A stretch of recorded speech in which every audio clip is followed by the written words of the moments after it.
Sziasztok! Az én nevem Babai Evelin, és 2014-ben végeztem a Kossuth Lajos Gimnáziumban, 11. és 12. évfolyam során pedig Bahár József biológia faktján vettem részt.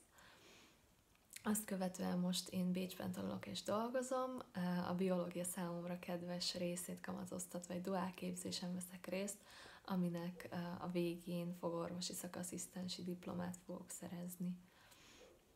Először is nagyon fontos az, hogy tisztában legyetek azzal, hogy mire vagytok képesek, és mi mindent vagytok képesek megtenni azért, hogy felvegyenek titeket arra az egyetemre, amiről most még csak álmodni tudtok.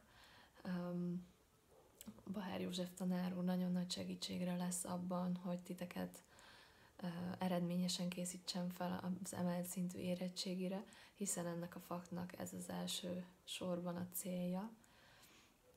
Mi annak idején, mikor a labor megépült, nagyon sok kísérletet végezhettünk, terepgyakorlatokon is voltunk, illetve a fakt beteljesülésének mondhatom, hogy különböző disznószerveket is boncolhattunk, ami nagyon-nagyon jó munka volt, illetve jó tanulási eszköz is.